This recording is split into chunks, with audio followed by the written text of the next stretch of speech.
Hello friends, quinoa and my blood sugars. ఈరోజు about 200 grams of quinoa and సైడ్లో small cup of homemade beans కర్రీని తిని మన బ్లడ్లోని షుగర్ లెవెల్స్ ఎలా ఇంపాక్ట్ అవుతుందో కంటిన్యూస్ గ్లూకోజ్ మానిటర్ చేసి తెలుసుకుందాం.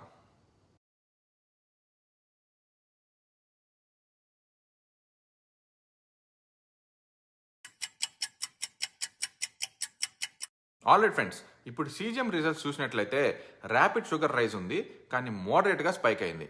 అమౌంట్ ఆఫ్ కార్బ్స్ అయితే same as brown rice or white rice ఉంటుంది, కానీ protein, amino acids and micronutrients విషయంకి వస్తే 3 to 4 times ఎక్స్ట్రా కీన్వాలో లభిస్తుంది.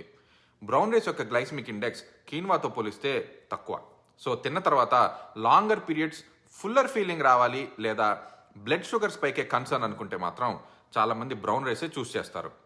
ఆర్సినిక్ యొక్క కన్సర్న్స్ ఉంది లేదా హై న్యూట్రియన్స్ బెనిఫిట్స్ కావాలి అనుకుంటే కీన్వాయే గుడ్ చాయిస్ అని తెలుస్తుంది. Reminder friends, this is not a medical advice and నాకు డయాబెటీస్ లేదు. సో ఫ్రెండ్స్, నాకు మాత్రం మన హెల్త్ అండ్ సేఫ్టీయే టాప్ ప్రయారిటీ.